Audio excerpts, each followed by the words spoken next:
Time now for the Friend Zone. We bring on one of our friends from here at Fox onto the program. Our chief meteorologist, Rick Reichmuth, is not only a legitimate friend, but he's also one of the most generous people in this building. On a recent episode of Fox and Friends, he presented a check for $70,000 to Folds of Honor. That's, of course, a charity that provides scholarships to the families of killed and wounded U.S. servicemen. Where did that money come from? There's a backstory that's interesting. Umbrellas, it turns out. The great Rick Reichmuth joins us in the studio. Rick, my wife, you gave her one of these, and she has been talking about it ever since, which is why I wanted to do this. I'm not a huge umbrella user. She's obsessed with it. Why is this different? It feels different. Yeah, it's the Weatherman umbrella. So, you know, I told you about this idea probably you did, I know. years ago. I was proud to say I'm one of the first people you told. It's very true. And I was just trying to find a good umbrella one time, and I thought, why are umbrellas so bad, just inherently? And, yes. And if there is a good one, why don't we know what it is? And I thought, I bet I could tell people what the good umbrella is. So I literally took thousands of umbrellas apart in the apartment with a friend of mine who's an industrial designer, tweaked and picked on, and ultimately just found where the weak points were and where we could strengthen an umbrella. And then in that process, I realized there's a number of things that matter. You want it to be strong in the wind, but you also want it to feel good in your hands, some sort of grip that is really good. There's safety features, so all of the trim is reflective, the logo is reflective, in case it's in the dark, in the rain, you know, safety for cars and such. And then we made an app that goes along with it, so you get alerts on days you need to take your umbrella. And there's a tracking device, so if you don't know where you last had it, you hit locate, and it tells you where you last had your umbrella. So if you're going to invest in a good umbrella, you have all the chances to have it with you when you need it. This does not feel like something that will be upended by the wind. That's the whole point. That was the whole point. That to make something that is, you know, not going to flip out in that first use. And so many times we're buying single-use umbrellas now. You know, one that gets you 2 blocks just to get someplace, and then you throw it away.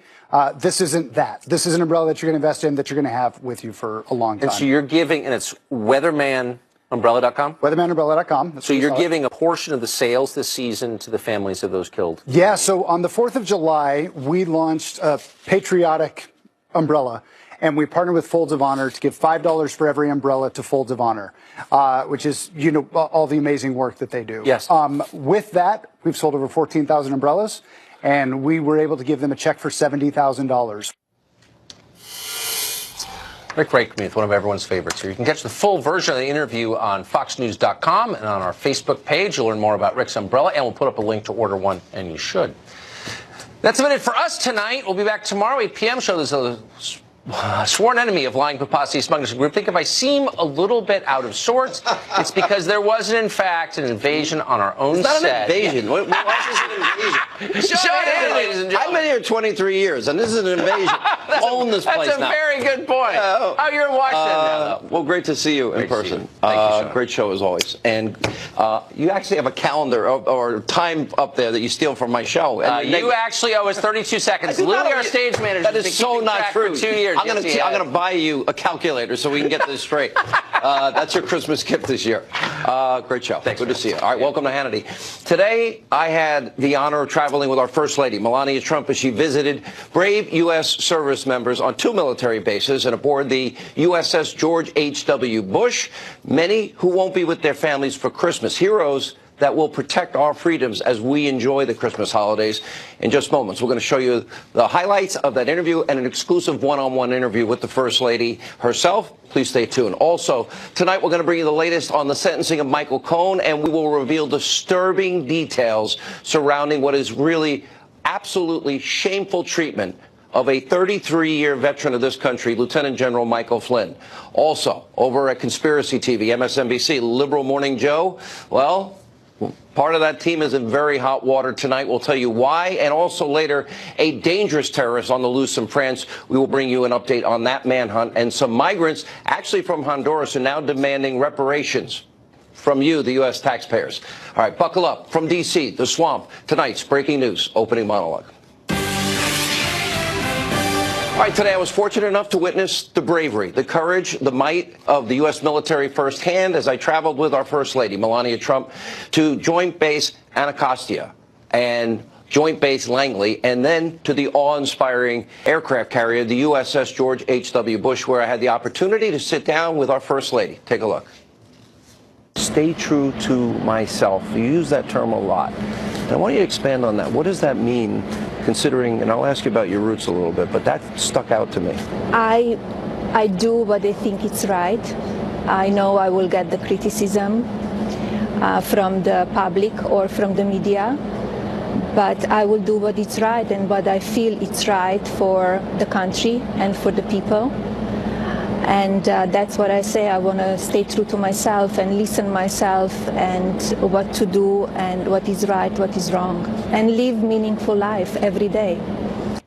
We're going to have that full interview in just a few minutes, along with our highlights of an incredible trip. Where do you see these planes landing and taking off? It's unbelievable.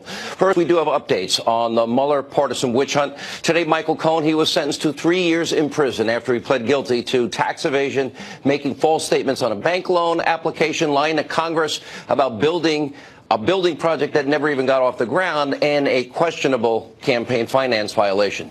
Notice something missing? No Trump-Russia collusion. None. Again, it's also important to note, Michael Cohen does not have a cooperation agreement with federal prosecutors. And meanwhile, tonight, another top target of this Mueller witch hunt, Lieutenant General Michael Flynn, is asking a federal judge for leniency and no jail time. He pleaded guilty to lying to investigators, but only after legal bills wrecked his family finances, forced this man, 33-year veteran, 5 years of combat, to have to sell his home, and probably was most likely threatening punitive action against his son and his business partner. He fell on the sword like probably 99% of fathers would do. And tonight we are learning some disgusting new details surrounding how Lieutenant General Michael Flynn was treated by top federal officials. Now, according to Flynn's sentencing request, then Deputy FBI Director Andrew McCabe pressured then National Security Advisor Flynn not to have a lawyer present during a seemingly relaxed, casual meeting with the FBI, the one that they said he lied at, except nobody believed he lied. Flynn agreed to sit down without attorneys present and was then subsequently charged with lying during that very meeting. Now, keep in mind, Andrew McCabe was ultimately fired from the FBI for him lying to the Bureau, and he is currently facing no charges. According to FoxNews.com, Flynn's filing also seemingly demonstrates that the FBI took a significantly more aggressive tack in handling the Flynn interview than it did during other similar matters. For example, quote, no one interviewed during the FBI's Clinton email investigation was hit with false statement charges, though investigators believed those witnesses were untruthful. Big difference. And so as we now know, that is called a two-tiered justice system. And by the way, this might be part of the worst part of Flynn's political persecution. The agents interviewing Flynn, they never thought he lied. That is such a miscarriage of justice and an abuse of power corruption scandal, one of the biggest in American history, as we've been telling you. And of course, you're not likely to hear about any of this on any other media, especially over at Conspiracy TV MSNBC. Especially not on the liberal Morning Joe show, where the hosts literally spend hours every single day trying to outdo themselves, trading insults about Donald Trump and the Trump family and anybody associated with Trump. Now, it's a pretty sad and scary way to start your morning, but today, co-host Mika Brzezinski went too far. Used this pretty disgusting slur just before 9 a.m. Take a look. Understand that Donald Trump doesn't care. Heilman makes a good point. He doesn't care. But why doesn't Mike Pompeo care right now? Are the pathetic deflections that we just heard when he appeared on Fox and Friends, is that a patriot speaking or a wannabe dictator's butt boy? I'm dead serious. I'm asking, are these the words of a patriot? Wow. Questioning his patriotism? Unbelievable. Over the top. And then following the show on the other part of the issue, and she issued an apology on Twitter about her language. Some bad choice of words. I should have said water boy, like for football teams or something like that. Yeah, Mika, pretty bad choice of words. But we're consistent on this program. We don't call for boycotts. We don't call for firings of any kind. In fact, when Mika's colleague, MSNBC host Joy Reid, when she was in hot water over homophobic and conspiracy-filled blog that she had, we never called for her to be fired or for her show to be boycotted. People do make mistakes. People are not perfect. And I think we're all human. And I don't believe anybody's career, in my honest opinion, should be ruined over a stupid mistake. And by the way, she's no fan of mine, and neither is Liberal Joe. And I doubt they would do this for any opinion host here at Fox News. But it's sad to see Trump derangement syndrome claim yet another victim. And of course, there were many warning signs that the anti-Trump vitriol got worse and worse and worse. Let's take a look. It is clear the president is stunningly ignorant. Probably the most ignorant president we will ever have. He's ignorant. He's warped. He's obsessed with money and sex. And he finds his power through those two things. He will be forever remembered as the president who traumatized little children. That's his brand now. He's the president who purposefully traumatized babies and children. It's very, almost caveman-like. Have you seen It really is. He's like Fred Flintstone running the country. I don't think he has the moral compass to make a decision based on our own national security. To anybody who works inside the White House, works on the national security team, works in the State Department, at some point you are working for a president who is not fit to lead, who's going to do something crazy in 5 minutes, 1 hour, tonight or tomorrow.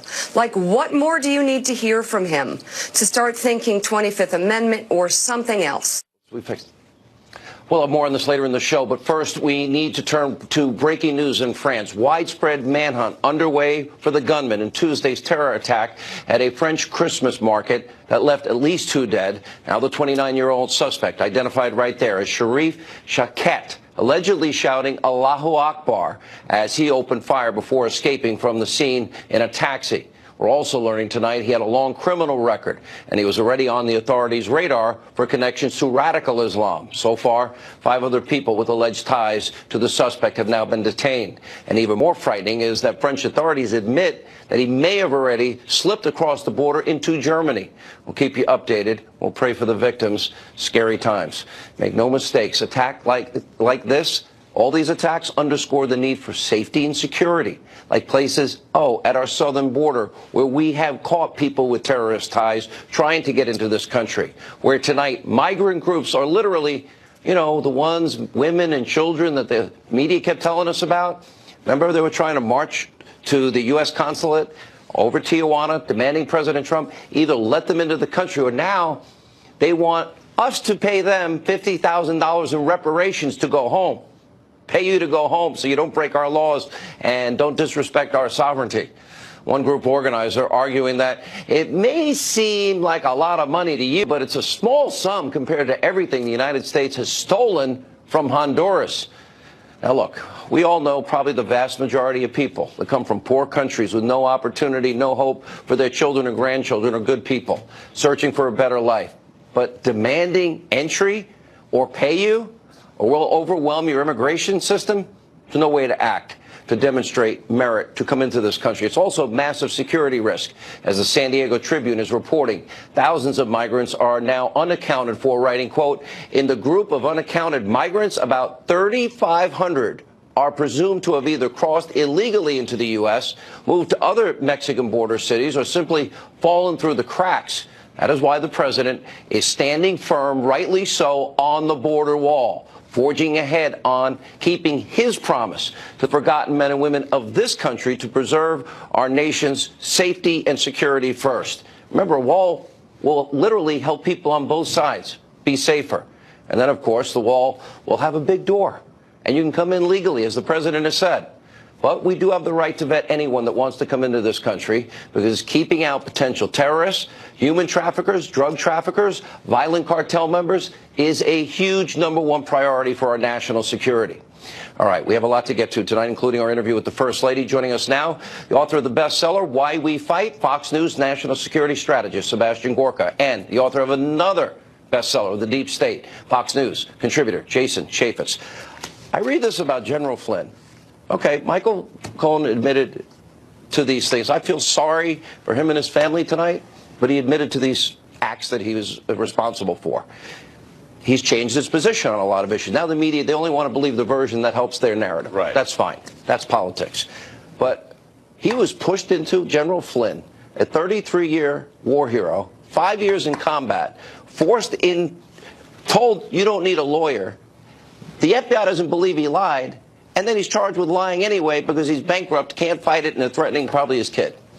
This is classic entrapment, Sean. If you listen to the testimony of the two FBI agents who don't think he was lying, if you look at what we now know about McCabe, who said, you don't need a lawyer, General Flynn, this is just an innocuous discussion, and then what do? They trap him in a process crime. Sean, everybody watching this show right now could be trapped in a process crime. I don't care how much of a Boy Scout you've been, everybody has a faulty memory. And you say one thing on Monday when you think you're in a friendly discussion with some fellow patriots, you think FBI agents, and then a week later, 2 weeks later, you remember it differently.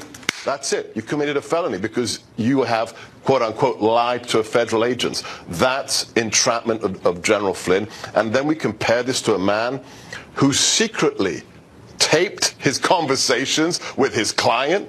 Think about that. Michael Cohen admitted he's a liar, and he's the kind of guy who has no qualms. The most sensitive thing a lawyer has is his relationship with his client, that exclusivity, that confidentiality. This man taped conversations with who knows how many clients. One of them is now the President of the United States. I know which man I believe, and it's General Flynn. I worked with him in transition. I worked with him in the White House. He is a patriot, Sean. You know, I don't, Jason Chaffetz, you are like me. We've talked about this. My mom was a prison guard. My dad in family court probation. So many people in the NYPD. So two guys made it to the FBI. Deity in my family. They were the highest of the high. Naturally, we are inclined, we want to help our FBI. But if you're in a situation now and you want to help them and you're risking, if you don't remember something properly, remember he was illegally surveilled, illegally unmasked, they didn't use minimization, and they leaked raw intelligence on this man. Nobody cares about the crimes that were committed where they literally had the transcript. So anything that's not perfectly matched up in an interview to the transcript means that's a lie. That's how they're going to view it. 33 years. This is how we're going to treat this man and tell him, advise him, don't have a lawyer. What does that tell people that instinctively, like us, want to help our FBI? Not these corrupt officials at the top, rank and file, good field office FBI agents that are protecting this country. Well, look, my grandfather was a career FBI agent.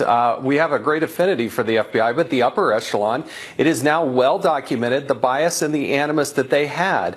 And we have a great deal of thanks for General Flynn. And you're right, 33 years of service. What's also very striking to me, though, Sean, is the difference in the way justice was played out. Because I was a very key player in what was going on in trying to get to the truth with Hillary Clinton and her email and the transfer of classified information to a non-classified setting, putting people's lives in danger. I mean, real lives in danger. And yet the 5 people around Hillary Clinton, they all got immunity agreements with no requirement to cooperate with the government. No ability for us, say in Congress or the Inspector General's office, to make sure that we could go back and get the truth about them. And then you contrast how the FBI was acting with Flynn and Cohen and others, and it just doesn't feel like justice is balanced. Where is Horowitz on FISA abuse? Will we ever have an investigation into Hillary and the violation of the Espionage Act? Or let's say Dr. Gorka, forget me. Dr. Gorka has subpoenaed emails and he deletes them, wipes his hard drive clean, busts up his devices. Is he getting off? Yeah. I don't think he's getting off. I think he's going to jail. I got the wrong last name. No, you support this president, so that means there's a double standard. When is that? Where is that justice? Or do we not have justice or equal application of our laws in America anymore? Well, it doesn't feel like we are having that equal application of justice. I know that the Inspector General is looking into the FISA abuse. That has expanded, and I don't think we're going to hear about it until the spring or so, because there's something like 1 million documents that they're probably having to sift through to get there. Now, once we have that information, the Inspector General can't prosecute. We have not had, Donald Trump has not had shouldn't we have an had a Attorney special General counsel for 2 years on all of these other issues? Well, we should have a special counsel, yes. One. And we need a real Attorney General. Yes. We gave Putin both 20% of our uranium, and we have to import it. The FISA the warrant, where literally a dossier is paid for, Dr. Gorka, with Russian lies. Not only that, I think the biggest story is still out there, and that's the unmasking. I mean, we've talked about, what, for 6 minutes, about General Flynn, a patriot who was trapped by a political use of the intelligence community and law enforcement. We know there are hundreds of Americans who were unmasked by the Obama administration. Why? Because at a 300% increased rate. Right, and then what happened? 2016. Just before the inauguration, the president says, oh, let's share all of this intelligence with 7 times as many agencies as we did before, because who knows, maybe we can bring down the presidency. That's what we're talking about. The politicized use, the weaponization of the intelligence community, and potentially hundreds of Americans are affected, Sean. You know, and let's stay on that, because if we really cared about Russian influence in the election, which has now evolved into, well, Donald Trump may have committed a felony campaign finance violation, with no lawyer is ever going to buy into, intelligent lawyer that is, right, except for these crazy dumb TV pundits that are way overpaid and just incendiary in their hatred for 2 years of Donald Trump.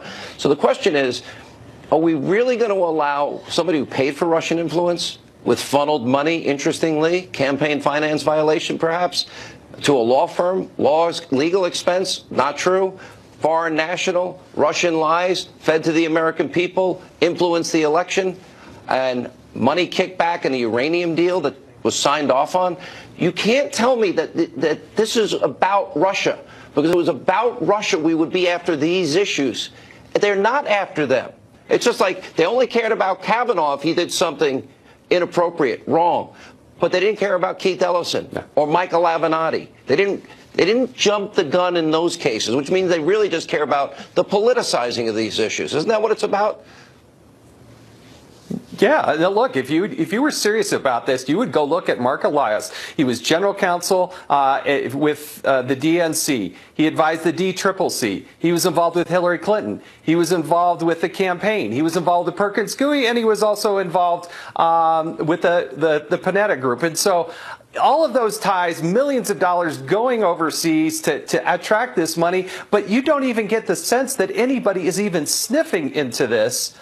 And it's just, that's where people, I just think, are losing trust, have lost trust in the justice system, because that was fundamentally wrong. It's millions of dollars spent to affect an election by engaging a foreign entity and foreigners to be involved in that campaign.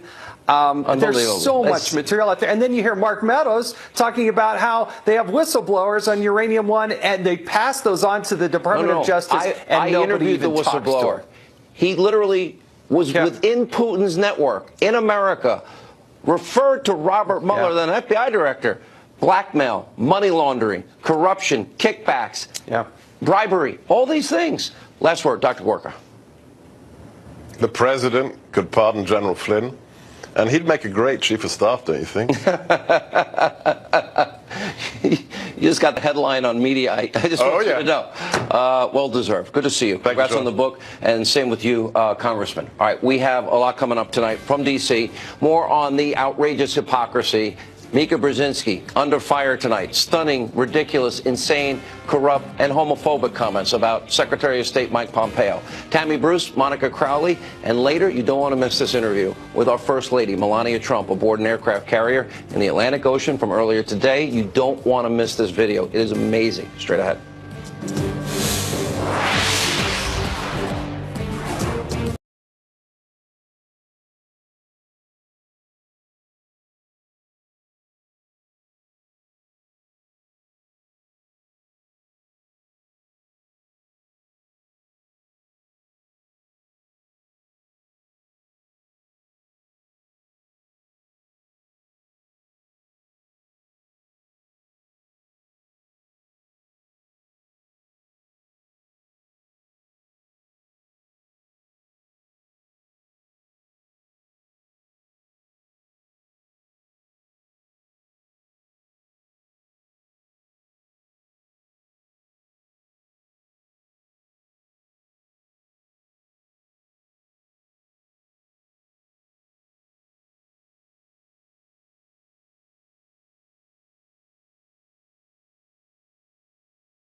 All right, our interview with Melania Trump in a few minutes. The Destroy Trump media, they have sunk to a new low, as we mentioned in our opening monologue tonight. On MSNBC's Morning Joe show, co-host Mika Brzezinski was ranting about the U.S. relationship with the Saudis and called Secretary of State Mike Pompeo an anti-gay slur. Watch for yourself. Understand that Donald Trump doesn't care. Heilman makes a good point. He doesn't care. But why doesn't Mike Pompeo care right now? Are the pathetic deflections that we just heard when he appeared on Fox and Friends, is that a patriot speaking or a wannabe dictator's butt boy? And I'm dead serious. I'm asking, are these the words of a patriot? Are these the words of a patriot? Really? Questioning his patriotism? Mr. Brzezinski, on the other side of that, said she was sorry, tweeting, quote, totally agree with your super bad choice of words. I should have said water boy, like for football teams or something like that. Apologize to Senator Durbin, too. So sorry. Here to discuss this left-wing media hypocrisy. Fox News contributor Tammy Bruce, Washington Times columnist Monica Crowley. Look, let's be honest. Joe and Mika hate my guts. Fine, I don't hate them, but I just think they're insane. I mean, it is like a train wreck TV every day in terms of everyone on that show tries to outdo each other with Trump hate, Tammy. Yeah. But I'm not the thought police. I'm not the speech police. And something they would never do for a Fox opinion host is say, you know what, no, stand up when people try to boycott or stand up when people call for firings. I believe she's probably sincere in her apology. People do want to destroy her career over this. This is a problem we have in all of media. Maybe if you make a lot of mistakes, at some point, that crosses a line. What's your take? Yeah, my column today in the Washington Times actually looks at the attacks on Kevin Hart and Mr. Murray, who won the Heisman Trophy, for remarks made years ago. And of course, when Mr. Murray was a child. Mika Brzezinski is a middle-aged woman. She knows what she's doing. She's done television for a very long time. She's a sophisticated woman. That is a very specific phrase to use, not even just saying about it, whether it's about lifestyle or you use a word when you're a kid. She chose a phrase that was meant to dehumanize. And so that is going to speak about who she is as an individual. But at the same time, she apologized. Ultimately, she will be given a pass because she's a liberal. And whereas Mr. Murray and Mr. Hart will probably continue to be hounded.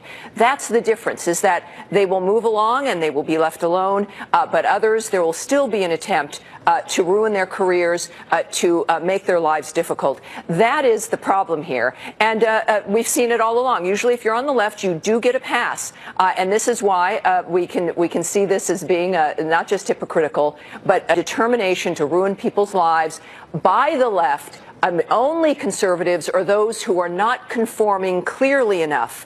And that's the message they want to send to everyone. She'll get a pass in the end on this. And, you know, we see this with other issues involving NBC, the recent firing of Megyn Kelly, for example, for her comments, Monica. But you have people that actually have dressed that way that still have jobs there. When she talked about that, the issue she was involved in. And I'm saying people have a choice. And they don't have to, we have to do a good show and ask people to come in. If we can come into your home, and if we're honored if we get there, people don't have to watch any one show, except this one. That's the only one. Well, you're pointing to the staggering double standard that's been in place for a very long time, Sean, and the only way it's going to change is by Tammy and you and me and those of us who are essentially targets of it or victims of it to continually to try to expose it. I'm not a fan of the word police. The word police easily morphs into the thought police, and that is a very dangerous road to go down. We're very far down that road already, and it is a form of tyranny and fascism. So I don't believe anybody should lose a job for misspeaking or for stating something and then apologizing. But that being said, those on the left have a long history of stating anti-gay slurs and anti-gay jokes. And then when they're called on it, they usually try to minimize it usually with a cutesy kind of tweet, as Ms. Brzezinski did today, and pray that it goes away. And it usually does go away because, as Tammy points out, they have something not available to you, me, and Tammy, which is the protection of the mainstream media. So they don't get the pile-on that we do when we misspeak or when we make a mistake. Then our lives are ruined and our reputations are tarnished, but they get a pass and they're allowed to go forward. That double standard continues to be in place, and it needs to be exposed if we're ever going to hope to see an end to it. Tammy, what you said about the slur part of it is right, too. Nobody seems to have also paid attention to the part, the things they say about Trump there every day. Yeah. They speak for themselves. Mike Pompeo is a patriot serving his country. That's right. He's done an amazing job as Secretary of State, creating amazing opportunities for peace in the world. Again, hard things to do. Amazing job as our CIA director. And I just say, you're questioning this man's patriotism with abandon. And she was responding on Twitter with that apology to a fellow who's a verified blue check, who I think was a photographer, who suggested to her that it would have been better if she'd called Pompeo a traitor. So the left would prefer you to be called something that would require an execution where you should be killed if you're a traitor to the country. That would be the legal punishment, as opposed to a gay slur. We don't want any of that. And look, if you're in media at any point in time, you've said something that you regret and that you do apologize for. Our point here is the hypocrisy on that end, is their desire to destroy other people under a guise of being a racist or a sexist or a homophobe. My first book lays out how all of that lives on the left. I remember the book, yeah. And that they apply it to the president especially, and that it's the name that is supposed to obliterate you. It's the hypocrisy with those individuals who don't even at least try to live and excise those kinds of phrases from their lives. And I think that's what's worth pointing out. And you know what, Sean, into the content of what she was saying, set aside the anti-gay slur for a second. She was tarnishing President Trump and his Secretary of State for what? For trying to maintain the alliance with Saudi Arabia as they're trying to develop an anti-Iran coalition, which is a very serious and meaningful, substantial foreign policy exercise, okay? But I didn't hear in the 8 long years of President Obama, I didn't hear Ms. Brzezinski or Mr. Scarborough talk about President Obama, Secretary Clinton, Secretary John Kerry bending over backwards to align themselves with the Iranian regime of Khatami and Rouhani and Zarif. That regime is at least as bad as Saudi Arabia on human rights, if not worse. That regime has killed Americans in Iraq and elsewhere around the world, and they still target Israel and the Jews. And so I didn't hear a peep out of them on that. But here they're attacking Secretary Pompeo and the president for being traitors and all manner of offenses against the United States. I didn't hear them attacking President Obama. Monica, a year and a half ago, John Kerry admitted that when we released that $150 billion to Iran, he admitted that some of that would likely be used for terrorism, but there's nothing we can do about it. We didn't hear any complaint from the Democrats or Nancy Pelosi or anyone else when those admissions were made. And this is where we're at with these individuals, with the left. Thank you both. We appreciate it. Speaking of which, I talk about this double standard and the treatment of the Trump family. My exclusive interview with our First Lady, Melania Trump, conducted on board the USS George H.W. Bush. Amazing day. That's next.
right, today, the First Lady Melania Trump traveled to 2 military bases and a Navy aircraft carrier to meet our troops, thank them for their service this holiday season. Today, during her tour of the USS George H.W. Bush, well, I had the chance to sit down with the First Lady. And why this is important, because while we're enjoying Christmas, many of them won't be with their families. Take a listen.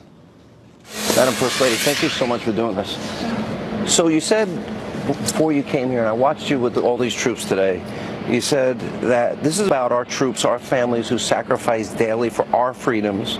Our hearts, our prayers are with all of our deployed soldiers, sailors, airmen, Marines who will not be home for Christmas.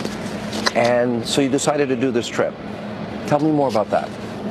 Well, I wanted to come and visit military families and also the servicemen and women. It's very important that we support them. Holidays are coming, not many of them, they will be with their families. So for me it's very important to show them that the president and I and the country, we are behind them. You know what's amazing? So we're on the USS George H.W. Bush, who recently passed away. They put as many as 5,000 people on this ship. I was watching you as you were watching the plane, the jets come in and out. If we tipped it over, it would be the size of the Empire State Building. What do you think when you see this? It's incredible. Even when I flew over here, you see the ship, it's very small, and then you're approaching and it's really big. And it was great to meet some of the who serve here. Now today there are 3,000 servicemen and women on it right now. And I saw the airplanes taking off and landing, and it's incredible what they do. The cost of freedom is high, very high. We forget sometimes, don't we? Correct. Yeah. I watched you as you worked the rope line, as you spoke with the families. It seemed to me that they cling to you and they want to send you messages. What are they saying to you? Just they thanking me for the service, that what I do for them, and I thank them for the service. I guess I see that we have incredible support out there, and they see what I'm doing and that I'm here for them and to support them. Yeah. Let me ask, so I would say, I told a lot of people I was going to be interviewing you, there is a curiosity about you. I don't know how you take that, but I think a lot of people know your husband who's so outspoken, and you've been behind the scenes, but you're making it out more. You went on your trip. You went to what, Nigeria, Ghana, Malawi, Egypt? Yes, I went to the 4 countries. I started with Ghana and Malawi, Kenya, and Egypt. I did a 5-day trip in Africa on all those 4 countries. It was an amazing trip, and they were very happy I came there. And I worked with the USAID, so we are helping them to become self-reliant. Yeah. I noticed in interviews, one of the things you often say, that first you defined yourself in the ABC interview. I thought it was a really interesting question. As a mom, a wife, as the First Lady of the United States, as a friend, and then you talked about that you're confident, you're very focused, and you use the term, stay true to myself. You use that term a lot. And I want you to expand on that. What does that mean, considering, and I'll ask you about your roots a little bit, but that stuck out to me. I do what I think it's right. I know I will get the criticism from the public or from the media, but I will do what is right and what I feel it's right for the country and for the people. And that's what I say. I want to stay true to myself and listen myself and what to do and what is right, what is wrong, and live meaningful life every day. You talked about that this is temporary. You see it as temporary. Would you want to stay for a second term? I think my husband, he's doing an incredible job. The country does best ever. So yes, I think I want that the country continue to do well. You come from a small town in Slovenia, and I don't think you've talked a lot publicly about your journey from that small town to Paris, to all these major cities, from there to New York City. Tell us about that journey. Were your parents with you? Were you a model and alone? What was it? After my studies, I went to the modeling business. And I lived in Milan and Paris. And in 1996, I moved to New York. And then my career, I loved it. And I stayed in New York. And here we are today. It's interesting because you're now traveling, but you end up in the biggest city, and you told the story about how you met the president. When did you know that he was the one? Was there a moment? We had a great chemistry when we met in 1998, and we started dating, and we dated for a long time before we got married, and we got married. We had a son, but we had a great chemistry from the day one. Yeah. Was there a moment that you realized, wow, small town Slovenia, now I'm the First Lady of the United States and I'm living in the White House? Was there a moment that you realized this is real? It's incredible, especially when you think about it, your life, where you were born, and all the steps you took. I took a lot of steps. It's not just like you end up here. You learn a lot on the way here. And in my business, in fashion business, it's a tough business as well. And here the politics is as well. It's a tough business, and you need to have very thick skin. Yeah. What's been the hardest for you since you've become First Lady? What's been the hardest thing that you have to deal with? I would say the opportunists who are using my name or my family name to advance themselves, from comedians to journalists to performers, book writers. Does it hurt? It doesn't hurt. The problem is they're writing the history, and it's not correct. And especially when there's speculation about you and your family and your marriage, and you've addressed that in past interviews? Yes, I did. And they like to focus on the gossip, and I would like that they focus on the substance and what we do, not just about nonsense. What was it you said if he ran, you knew he would win? Why did you know? I told him, if you run, because I knew him, I knew how he connects with the people.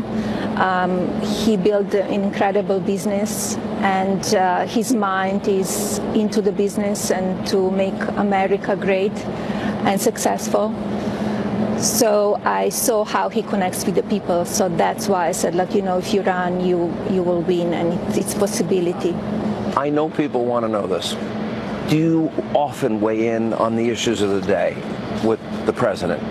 I know you do watch a lot of news. You're very aware of what's going on. What do you think in terms of, insight could you give us, maybe a better way to ask it, as to how, when you feel strongly about something, that you would relay that to him? I wish to have time to watch more news, but I don't. You don't? And I hope you watch Hannity. I'm very busy with my office and traveling and doing my work. Yes, I watch you, and I sometimes also tape the shows, and if I have time, I watch it. But I know exactly what's going on. I follow what's going on, and I give my husband advice and my honest opinion. And sometimes he listens, and sometimes he doesn't. If I look at the two of you, and I know the two of you pretty well, I've known him for a very long time, I don't think they could be two different styles. He fights, he's combative. You've discussed the issues of tweeting and social media, and you've even said you've asked him to tone it down a little bit. How does that go over? Well, we could see it. Meaning it's not working. Okay. I don't agree with his tone sometimes, and I tell him that. So, as I said before, sometimes he listens, sometimes he doesn't. Have you ever stopped him? Like he was going to say something and you said... I said to him, I don't think you need to tweet that out. But on the end, it's his decision. He knows the consequences. He's an adult, and but he's a fighter. He's the fighter. You know, it's interesting because you saw the exchange, I assume, yesterday with him and Chuck Schumer and Nancy Pelosi. And I gave my commentary on it. I said, that's what America elected. Correct. Somebody that fights hard for promises. Correct. What would you want America to know about him behind the scenes that maybe they don't see or know, that maybe the media would never portray about him? That he's fighting for the America and American people every day, every day. He wants to govern the right way, and sometimes it's tough because you could see that the media wants to bash and focus on negativity. And we have an amazing part 2 of the interview with our First Lady that'll air tomorrow night. But when we come back, you're going to watch all this behind-the-scenes footage of Mrs. Trump visiting with our troops. Very inspiring. Where do you see it? One of our best tapes I think we've ever put together. Next.